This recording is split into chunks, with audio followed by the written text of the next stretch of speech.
When tax season comes around, do you ever wonder how the ancients used to do it?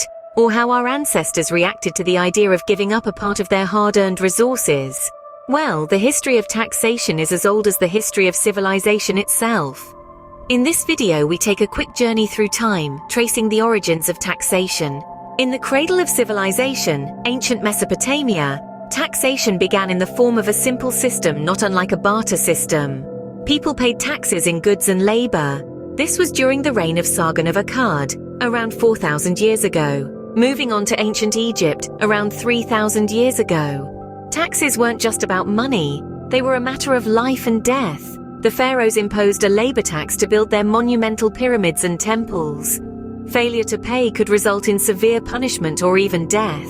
In the days of ancient Greece, approximately 500 years before the birth of Christ, the notion of taxation underwent a democratic transformation. Citizens were granted the privilege of debating and voting on tax legislation. Surprisingly, taxes were also imposed on goods such as wine. Nonetheless, the weight of taxes was chiefly shouldered by the affluent. These wealthy individuals were anticipated to make substantial contributions to the state's treasury during periods of necessity. The Roman Empire, spanning from 200 BC to 400 AD, had a complex and extensive tax system.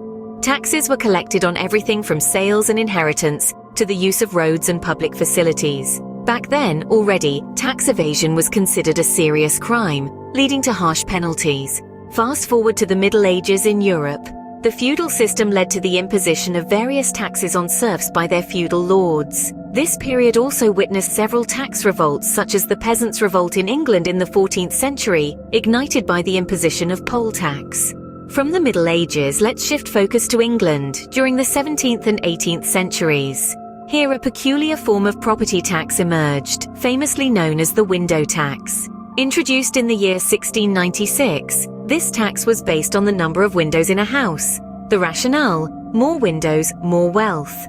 However, this taxation method was not well received by the public. In an attempt to dodge the tax, many homeowners resorted to bricking up their windows. This led to the coining of the term daylight robbery, a phrase which is still used today to describe unfair practices. This tax system remained in place for over 150 years, a testament to the taxing creativity of the government during this period. Throughout most of history, we see that tax money was typically used to fund public works, maintain armies, and provide for the ruling class.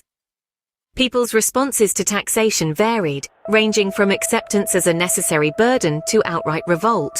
Perhaps Benjamin Franklin said it best when he wrote in a letter in 1789, "In this world, nothing can be said to be certain except death and taxes." Despite its long history, taxation remains a complex and often contentious issue in societies across the globe. But one thing is clear: as long as there are governments providing public services, there will be taxes. History is not just a story of kings and wars, it's also a story of how societies function, and taxation is a crucial part of that story.